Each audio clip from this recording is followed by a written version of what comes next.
Մասնագիտությամբ բուժքույր Արմինե Հարությունյանը կրծքագեղձի քաղցկեղի դեմ թիրախային վերջին բուժումը ստանալուց հետո 1 ամիս անց հադրութում էր պատերազմի սպիտակ բանակում։ Բոլոր ծրագրերը սեպտեմբերի 27-ին հօդս ցնդեցին։ Պատերազմի երկրորդ օրը աշխատավայրում սովորականի պես լուռ էր։ Անձնակազմի մեծ մասն արդեն ռազմաճակատում էին։ Հոկտեմբերի 1-ին ինքն էլ զանգ ստացավ, թե բուժքույրը անհրաժեշտ։ Նա երկմտելու ժամանակ չուներ։ Միանգամից համաձայնեց առանց ընտանիքին զգուշացնելու արագ հավաքել է անհրաժեշտ իրերը, գնացել դպրոց 11-ամյա որդուն հրաժեշտ տալու։ Նույն օրը երեկոյան արդեն հավաքվել էին հիվանդանոցի բակում ու լուսադեմին ճանապարհ ընկան դեպի Արցախ։ Ճանապարհը բարդ էր, լի փորձություններով, բայց ամենադաժանը դեռ առջևում էր։ Դեռ 1 տարի առաջ ես ինքս պատերազմի մեջ էի, ես ինքս ինձ հետ պատերազմի մեջ էի եւ այնպես չէր, որ այդ վերջին 1 տարին 19 թվականին ինձ համար հետաքրքիր լավ տարիներ էին եւ այդ պայքարին հաջորդեց 20 թվականի սեպտեմբերի 27-ը եւ ամսի 1-ին զանգեցին ինձ հիվանդանոցից էթերը, ասեց Արմինե Տարուն Արտաշեսիչին բուժքույր է պետք ու զանգել եմ քեզ։ Եվ ես առանց մտածելու ասեցի ես կգամ։ Ու հետո ասում եմ, բա ընտանիքս չգիտի, ամուսինս ինչպես կլինի էլի էդի։ Եվ ամուսնուս զանգահարեցի, ասեցի, ինքը ասում Արմին, բայց կարելի է քեզ ախր դու քեզ ստրես, վախ, հուզմունք չի կարելի։ Մի գնա էլի, արի մի գնա։ Ասում եմ, չէ, պիտի գնամ։ Բայց պատկերացրեք, ես չէի հասկանում ուր եմ գնում, ինչի պիտի ականատես լինեմ, չգիտեմ, ես մտածում էի մեր սովորական վիրահատարաններն է, սովորական պայմաններում պետքա գնանք, մի քիչ շատ դեպքերով աշխատենք։ Չեք պատկերացնի մեծ արագությունով 2 հատ ֆորմա գցել եմ պայուսակի մեջ, ինձ անհրաժեշտ իրերը գցեցի պայուսակի մեջ ու գնացել եմ դպրոց որդուս հրաժեշտ եմ տվել։ 11 տարեկան էր այդ ժամանակ որդիս հրաժեշտ տվեցի ու երեխեզ նեղվեց, ասեցի ես պետքա ինձ այնքան ձիգ պահեմ չլացեմ, որ տղաս չզգա, որ ես ինչ-որ տխուր եմ կամ լացում եմ։ Բա մամա չի լինի, որ չգնաս, ասի չի լինի, էսի մեր հայրենիքն է ու մենք պետքա բալես բոլորս պատրաստ լինենք, գնանք մեր հայրենիքի համար։ Մեծ դժվարությունով հասել ենք Արցախ։ Գորիսի այդ անցագրային կետում, Խնձորեսկի, մենք 2 անգամ հետ գնացինք Գորիսի քաղաքապետարան։ Մեզ թույլ չէին տալիս, որպեսզի գնայինք, ասում ենք բուժ աշխատողներ ենք, մեր ընկերները հադրութում են ու աղջիկները, որոնք որ ամսի 29-ին գնացել են, այդ մարդիկ ավելի դաժան բաներ էին տեսել, ավելի ծանր էին ու երեխեք անընդհատ զանգում էին Արմին հասակ, ուր հասակ, Արմին երբեք գալու եկեք, էլ չենք դիմանում, եկեք հասեք մեզ, որ մեզ փոխարինեք, մենք գոնե գնանք մի քիչ հանգստանանք եւ այդպես Գորիսից մի կերպ խոսելով, զանգերի միջոցով, խնդրելով, այսպես այնպես մի կերպ հասել ենք Հադրութ։ Դե Հադրութում արդեն մութ էր, երեկոյան գիշերը 2-ին ենք հասել Հադրութ, ծանր վիրահատություն էր գնում եւ անմիջապես գնալուց հետո մեր մայրամը տեսավ ինձ, ուրախացավ, ասեց արի ինձ փոխարինի, ես էլ չեմ կարողանում, ինչ լավ է դու եկար։ Եվ այդպես գնացինք, աղջիկներին փոխարինեցի ու բայց չեմ հասկանում դեռ ուր եմ ընկել։ Մենք տեսնում եմ մթությունը, ոչ միտեղ լույս չի վառվում, երբ որ մեզ դիմավորեցին մեր հիվանդանոցի մեր գոլեգանները, բոլորը սենց հեռախոսի լույսերը պահած, թաքուն, սենց գետնին են լույսերը գցում, որպեսզի լույսը չերևի, ասում եմ, այ մարդ, էս ինչի են սենց անում։ Այդպես դիմավորեցին, գնացինք ու սկսվեց դաժան օրերը։ Հոկտեմբերի 2-ի լույս 3-ին բուժքույրերն արդեն հադրութում էին։ Հիվանդանոցում աշխատում էին տարբեր տեղերից եկած բուժաշխատողներ։ Բուժանձնակազմը պատրաստ էր, աշխատում էր ծանրաբեռնված, առանց դադարի։ Ասում է, խմբում մեկը մյուսին լրացնում էին։ Կամավոր բոլոր վիրահատություններին մասնակցում էր, նույնիսկ երբ արդեն սպառվել էին ուժերը։ Դժվար էր, բայց հասցնում էին։ Հոկտեմբերի 2-ին, երբ որ մենք մտել ենք Հադրութ, մենք եղել ենք Հադրութի քաղաքային հիվանդանոցում։ Այնտեղ նորմալ վիրահատարանները կազմապատրաստ, ոչ միայն մեր բժշկական կենտրոնի բժիշկներն էին, տարբեր բժշկական կենտրոնից բժիշկներ կային, բուժաշխատողներ կային, քաղաքացիական անձիկ կային, որոնք որ մեզ օգնում էին Դե գյուղական հիվանդանոց էր Հադրութի հիվանդանոցը, ես ձեզ ասեմ։ Ճիշտ է, իրանք շատ պատրաստված էին իրանց բուժանձնակազմը, բայց ասենք իրանք մեր պես չէին աշխատում, ասենք մենք ավելի ակտիվ էինք։ Եվ այդպես եւ Մարգարյան ծննդատնից 2 բուժքույր բերեցին, իրանք է շատ լավ մարդիկ էին եւ աղջիկները մեզ օգնում էին։ Հաջորդ օրը հանրապետականից Մարգարիտային բերեցին, մեր լավ ընկերն է, միշտ ես էի տան Արտաշեսիչի հետ վիրահատության լվացվում, մասնակցում էի վիրահատություններին, Մարգարիտան էլ էր մասնակցում, բոլորն էլ մասնակցեցին, բայց հիմնականում ոնց որ ես մասնակցեի, որովհետև ես գիտեի տան Արտաշեսիչը, ասենք, որ գործիքն է ավելի շատ սիրում, որ դեպքում ինքը ինչ գործողությունն է, ինչն է ավելի շատ տեղ տալիս, մեկս մեկից լրացնում էինք աղջիկները ասենք որ տեսնում ենք որ ընդհանրապես չեն կարողանում հասցնենք ներսից ծերիլ գործիքը տալիս էինք իրանք դրսից ծերիլ գործիքով ինչ որ բան մեզ տալիս էին եւ այդպես հասցնում էինք բայց շատ դժվար էր Ծայրահեղ ծանր դեպքերը մինչև օրս էլ Արմինեի աչքի առաջ են առանց հուզմունքի չի կարողանում վերհիշել ծանր կորուստները օրինակ թե ինչպես են հորը հայտնել որդու կորստի մասին ինչպես է զինվորը կորցրել եղբորը ու չի կարողացել դին թշնամու մոտից դուրս բերել մի տղա եկավ ուրեմն որովայնը շատ ծանր վնասված որովայնի հատվածում կոպիտ ասած աղիքները բոլորը այդ տղայի թափված էր, բայց ինքը գիտակից էր, սթափ էր, շատ ուժեղ տղա էր, ափսոս անունը չեմ հիշում, որովհետև իրանք այնքան շատ էին, մենք չէինք կարա բոլորի անունը հիշեինք։ Այս տղան եկավ, արդեն պատրաստում ենք, որպեսզի վիրահատությունը կատարենք, ասում ինչ կլինի, ցավը տանեմ, խնդրում եմ, որովայնս մի հատ շորով ամուր փաթաթի, ես նորից գնամ, ախր ընկերներս բոլորը պոստում են մնացի, ասում եմ, այ ապեր ջան, ոնց կլինի դու գնաս, պետք չի քեզ գնալ էլի, դու լուրջ վիրահատության ես հիմա նախապատրաստվում, չի ասում, ես ոչ ցավ ունեմ, ինձ ոչ մի խնդիր չկա, ախր ընկերներս մնացել են այնտեղ, գիտեք ամենածանրը, որ տեսա, զինվորը չէինք արդեն անգիտակից էր, արդեն գրեթե անշնչացած էր, բայց իր պապային տեսա, հայրը երկարատև փնտրելուց հետո որդուն գտնում է 5 օր որդու հետ պայքարում է իր որդու պոստում եւ որդին այդ ժամանակ անօթաչուն գալիս է հարվածում է հայրն ու որդին միանգամից ծանր վիրավորում է ստանում հայրը գլխի հատվածում է վիրավորում ստանում բայց հոր վիրավորումը թեթև էր եւ այդ տղային բերեցին ամբողջությամբ որովայնը յոլկաններ էր յոլկանների տերևները տոնածառի տերևները բոլորը այդ երեխու աղիքների վրա էր այդ երեխու դեմքին աչքերին ամբողջ մարմինը յոլկայի մեջ էր երբ որ բերեցին այդ երեխուն հոսպիտալ իր հետ բերեցին նաև 3 հատ արդեն զոհված ժամկետային զինծառայողներ այդ շատ դաժան էր միայն վերջի շնչող երեխան ինքն էր իրան արագ տեղափոխեցինք վիրասեղան ու ես արագ պատրաստվեցի որ մտնեմ վիրահատության տան Արտաշեսիչն ասեց որ դեռ սպասի չենք մտնում վիրահատության որովհետև այս զինվորը վերջի շնչում է էլի գոնե թողնենք թող այս երեխան գոնե հոգին փչելուց խաղաղ հոգին տա մենակ այդ պահն եմ հիշում որ այդ տղան մահացավ վիրասեղանին ու որ արդեն դուրս եկան իր հայրիկին ասացին որ չկարողացանք փրկել ձեր երեխային, այդ դրվագը երբեք ես չեմ մոռանում։ Ու ինչքան ես զինվորական հագուստ ծառայությանը զինվորին վերաբերվում է, ես այդ դրվագը երբեք չեմ կարողանում մոռանալ։ Մի հատ էլի դեպք եղավ, զինվորի եղբայր իր եղբայրը ոնց որ պայմանագրային զինծառայող էր Այդ մյուս տղան էլ սովորական քաղաքացիական անձեր լսել է պատերազմի լուրը եւ գնացել է իրանք էլ Հայաստանից էին, բայց ապրում էին Լաչինի ինչ-որ գյուղերում։ Այս տղան եկավ լացում է, ասում է ապեր ջան, քեզ ի՞նչ է պատահել։ Ախր քո ոչ մի տեղը վնասված չի։ Կարող է ինչ-որ տեղ է վնասված, որ չի երևում, հագուստի տակա չի երևում, ասում է չէ։ Ես վնասված չեմ, ախր իմ հոգին է վնասված, ասում եք խես լացում,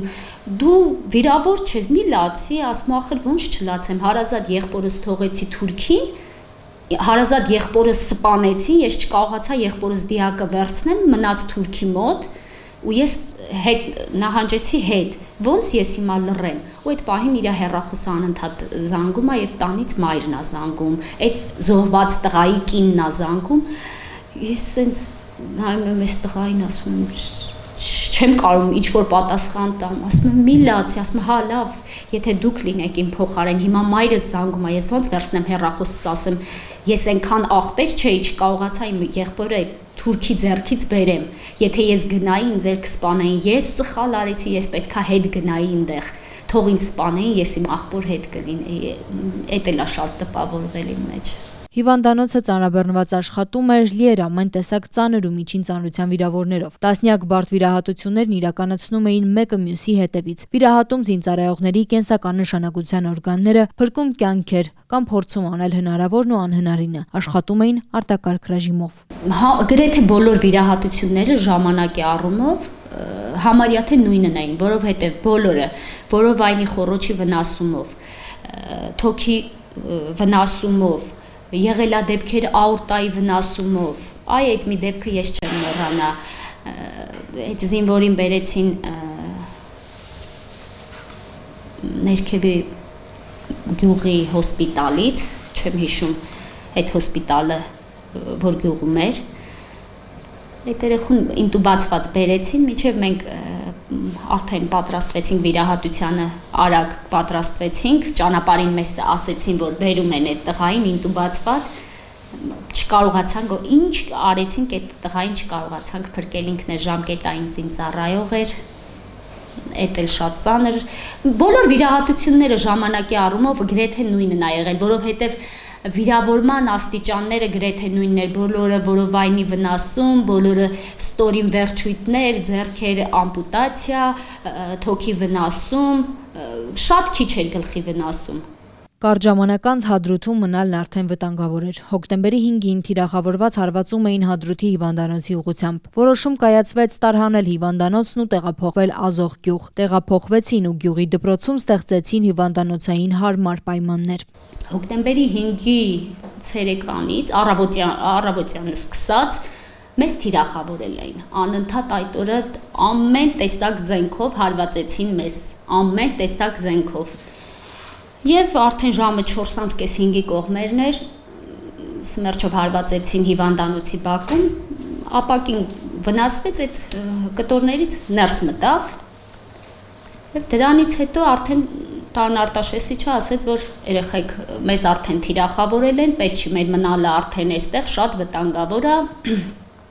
այստեղից պետքա դուրս գանք։ Ու մենք չգիտեինք ուր ենք դուրս գալիս, մեր բժիշկ Գրիգորյանը եկավ ասեց, միշտ նահանջի ժամանակ բժիշկ Գրիգորյանը ինձ էր մոտենում, ասում, որ ես ստրես չապրեմ, ասում էր Արմին, ստեղից դուրս են գալիս, երեխեքին ասում ես, հավաքվում ենք դուրս են գալիս ու պատկերացրեք, մենք Հադրութ քաղաքից 20 րոպեում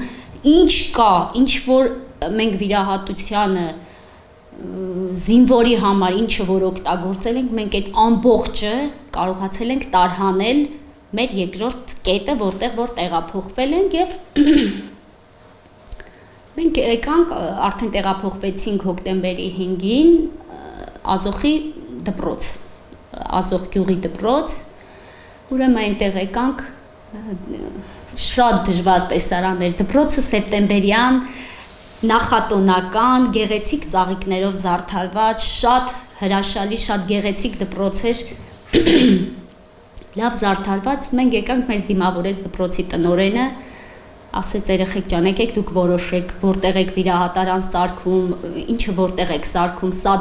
սա իմ դպրոցն է, տրամադրում եմ ձեզ ոնց հարմար է, ինչպես ուզում եք, այնպես էլ արեք, դից ման եկանք եւ ավելի որ մեզ վնաս չլինի, նկուղային հարկում ապաստարանի այն կետը ընտրեցինք վիրահատարան, որտեղ որ նույնիսկ եթե ասենք թիրախավորեն, հարվածել հասցնեն, գոնե որ վիրավորվենք էլ սաղ կմնանք այդ ում որ բուժօգնություն ենք ցույց տալիս, գոնե այդ մարդիկ կարողա սաղ մնային։ Եվ ընտրեցինք այդ մի անկյունը ինքը մի փոքր հողի մեջ էր, այդ պատվալային հարկի այդ մի կեսը, ոնց որ մի փոքր հողում լիներ այդ մեր սենյակը, որտեղ որ վիրահատարաններ ու այդ քույրական սենյակն ու պահեստ կոչվածը։ Եվ այդպես սկսեցինք վիրահատություն, չէ, այդ օրը մինչև ամբողջ օրը ժամը 9-ից արդեն ապրանքները հասավ մեզ երեկոյան, այդ ամբողջ գիշեր մինչև առավոտյան ժամը 5-ը մենք վիրահատարաններ ենք սարքել։ Բերեցինք վիրահատարաններ սարքեցինք, սեղաններ դրեցինք, ախտահանեցինք այդ բոլոր գործիքները, բոլոր բիքսերը, որ արդեն պատրաստ լինենք։ Տենց տան Արտաշեսիչը լուսադեմին եկավ, ասեց, հա երեխեք ջան, մենք պատրաստ ենք, մենք կարանք արդեն եթե վիրավոր բերեն, մենք ընդունենք այդ վիրավորներին, ասեցինք իհարկե պատրաստ ենք ու արդեն ժամը 6-ից 6:30-ից սկսած մենք առաջին հիվանդները Ազոխի հոսպիտալում արդեն ընդունեցինք դպրոցի հոսպիտալում։ Ուրեմն երբ որ մենք Հադրութի հիվանդանոցից դուրս եկանք եւ այնտեղ Հադրութի այդ հիվանդանոցի հոսպիտալի պետը ասեց ժողովուրդ ձեն չհանեք ոչ մեկին, նույնիսկ ձեր ընտանիքի անդամներին չասեք մեր երկրորդ գտնվելու վայրը, ոչ մեկը թեռախոսով ոչինչ չասեք, ու հիմա դե եկել ենք տանից զանգում են, անհանգիստ են, եղբայրս էլ այդ ժամանակ զինվորական ծառայության պայմանագրային էր եւ եղբայրս էլ Քելբաջարում է, եղբայրս էլ ոնց որ պայքարի թեժ կետում է, ես էլ Հադրութում եմ, մենք էլ մի քույր մի եղբայր ենք, ծնողներս անընդհատ ահաբեկված զանգում են կամ ինձ կամ եղբորս, այնքան որ ես առավոտները լուսադեմին որ արթնանում էի, որ խաղաղ էինք, ոչինչ չկար, մտնում էի Facebook-յանի մեջ, գրում էի, մենք լավ ենք, բայց մեկը ամուսինս ռիսկ չէր անում զանգեր։ Ինքը վախենում էր զանգել, որ հանկարծ ինձ ինչ-որ վտանգ չսպառնար։ Հայրս անընդհատ զանգում էր, արդեն այդ Ազոխի հիվանդանոցում ենք 2 օր անցել է, ու գնալով վիճակը օր-օրի ժամ-ժամի ավելի վատանում է, ավելի կրիտիկական է դառնում եւ այն որ ես մտածում եմ կարող է ես ստեղից հետ չդառնամ, կարող է այնպես լինի որ մեռնենք ստեղ մեռնենք, բայ մեռնենք, գոնե իմ հարազատներս չիմանան ես որտեղ եմ, ասենք ինձ որտեղ փնտրեն ինձ իմ ֆիզիկապես չլինելուց հետո եւ բարձրանում եմ ուսուցչանոց թուղթ ու գրիչը վերցնում եմ այդ Ազոխի անունը գրում եմ թերթի վրա, Viber-ով զանգում եմ մայրիկիս, ասում եմ քեզ հիմա մի հատ բան եմ ցույց տալիս, թուղթ եմ ցույց տալիս, դու քո վիդեոն մի միացրու, որ ինձ չտեսնես իմ կապը ուժեղ լինի, թույլ էր։ Ասի ես քեզ հիմա մի հատ թուղթ եմ ցույց տալիս, դու ուղակի ֆիքսի այդ անունը, որ իմանաք դուք, ես այդտեղն եմ, բայց մի ակնթարթ եմ ցույց տալու ու բերանացի դու չարտասանես այդ բառը։ Ասեց լավ ցույց տուր եւ այդպես արագ այն որ էկրանի դեմ մի րոպե sense պահեցի ասի մամ ջան կարդացիր ես այդտեղ եմ ասեց կարդացի ու տենց անջատել եմ ու պատկերացրեք ասում եմ ամեն օր արթնանում ենք ասում Աստված ջան տեսնես այսօր ինչպես է լինելու ամեն օր արթնանում ենք Տեր Աստված Երանի այսօր լսենք պատերազմի դադարը որ պատերազմը ավարտվել է Երանի այդ լուրը լսենք Աստված ջան Երանի այսօրվա վիրավորները երեկվանից մի քիչ լինեն Ազոխում եւս երկար մնալ չհաջողվեց, ամեն ինչ շատ արագ էր կատարվում։ Հոկտեմբերի 12-ի երեկոյան տեղեկություն ստացան, որ Ազոխից եւս պետք է տարհանվել։ Այս անգամ արդեն վերջնական ուղևորվում էին Երևան։ Ազոխից դուրս գալուց հետո գրեթե 1 ժամ անց թշնամին հարվածել էր գյուղին։ Երևան գալու ճանապարհը եւս հեշտ չէր, ամենուր այրվող տներ ու մեքենաներ էին։ Թշնամին անդադար ռմբակոծում էր։ Վերջի օրը ամենաշատ վիրավորներն ու ամենալարված օրը եղել է այդ մեր հոկտեմբերի 12-ի դուրս գալու օրը երեկոյան ժամը 9-ներ մենք արդեն 18 վիրահատություն էին կարել 20 հատ ոնց որ հերոսի մարմին արդեն անմահացած հոսպիտալ էին տեղափոխել այնտեղ շատ անթիվան համար թեթև վիրավորումներով զինվորներ էին պոստերից իջացրել դե դրան մենք գործողություն չենք համարում այդ թեթև վնասվածքները, քերծվածքները, կտրվածքները, այրվածքները թեթև։ Եվ այդպես երեկոյան ժամը 9:30 էր, մենք նստած էինք, կարտ էինք խաղում։ Այդքան որ խաղաղ նստած էինք։ Մեկ էլ բժիշկ Գրիգորյանը ներս մտավ, նորից եկավ ինձ Բարմին ջան, հլա արի, բան եմ քեզ ասում։ Ինքը այնքան հանգիստ էր, ես չպատկերացրեցի, որ մեր հետ այդ ինչա կատարվում։ Մեկ էլ Գեղամ եկավ, ասեցի, լսում եմ Գեղամ Համլետիչ, ինչա պատահել, բա Արմին ջան, չես վախենում։ բայց շուտ գնա մեր երեխեքին Հայաստանից եկած մեր բրիգադին, անկախ նրանից մեր հիվանդանոցից է, որտեղից է, ժողովրդին բոլորին հավաքի, ասա բոլորը շուտ դուրս են գալիս, որ եկա երեխեքին ասի, երեխեք մի հատ սթափվեք, ինքան ուրախ, զվարթ, այդ մի 5 րոպեն, ամեն ինչից կտրված, սենց ուրախ, զվարթ, մենք կարտ ենք խաղում, մրոցի ենք խաղում, պատկերացեք, սենց մարդիկ կար, որոնց երեսներին մրել էինք, սենց նստած խաղում ուրախանում էինք, մեկ էլ որ երեխեքին ասի, երեխեք իրոքից սթափվեք, Գեղամը այսպիսի բան ասեց, դուրս են գալիս տեղից շուշուտ, բոլորը ձեր իրերը վերցրեք ու դուրս են գալիս, քան որ մտել ենք ձեռներս գցել ենք, մեր իրերը վերցրել ենք ու արագ մեքենաներ արդեն հոսպիտալի բակում կանգնած են եղել, բոլորս նստեցինք, վերջին ոնց որ կինը, որ մեքենայով արդեն շարժվել են, ես եմ եղել այդ հոսպիտալում, դաժան ահավոր տեսարաններ, այդ վերջում արդեն այդ մեր նահանջի պահին մի 300-400 հոգի զինվորականներ սեր մի անգամից լցվեցին հոսպիտալի բակը, մի 10 րոպեվա մեջ, սենց մի անգամից հոսպիտալի բակը ոնց որ դարավ զինվորական ինչ-որ մի հատ հավաքակայան, շատ դժվար էր, և այդպես մենք արդեն բռնեցինք նահանջի ճանապարհը, դժվար դաժան ճանապարհ էր, ամբողջ ճանապարհին մեքենաներ էր, այրվում էին, պայթացված էին եւ եկանք արդեն մոտ դեպի Ստեփանակերտ քաղաքին մոտենում էինք արդեն, շատ մոտ այրվող տներ էին, ճանապարհներին շատ մոտ զինվորականներ էին, դե երևի զինվորականներ էին, իրանք զինվորական հագուստով էին, չեմ կարող ասել քաղաքացիական անձիկ էին, թե զինվորականներ, բավականին լիքն էին այդ ամբողջ ճանապարհը, մեր մեքենան անընդհատ կանգնացնում էին եւ այդպես շատ դժվարությունով եկանք հասանք Լաչինի Միջանցք ու այդ վերջի 2 օրը բացարձակ մենք կապ չենք ունեցել, մեր կապը անջատված էր, ոչ մենք հեռախոսային կապ ունեինք, ոչ ինտերնետ կապ ունեինք, ընդհանրապես ոչ մեկի հետ չէինք կարող շփվենք, որ մենք ողջ ենք, մեր հետ ամեն ինչ լավ է, բայց երբ որ Գեղամ Համլետիչը ասեց Արմին պատրաստվեք գնում ենք, ասում եմ ուր ենք գնում, ես մտածում եմ թե նորից նահանջում ենք ավելի անվտանգ տեղ, նորից հոսպիտալ ստեղծենք, ասում եմ տուն ենք գնում, ասում եմ ոնց տուն ենք գնում, Գեղամ Համլետիչ պատերազմը ավարտվեց, ասում եմ չի ավարտվել, բայց մենք տուն ենք գնում, ու հետո որ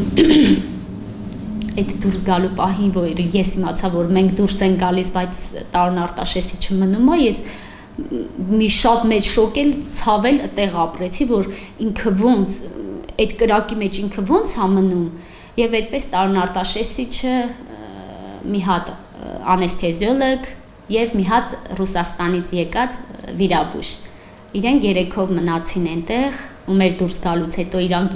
շատ վիրահատություններ են արել, շատ զինվորների են օգնել,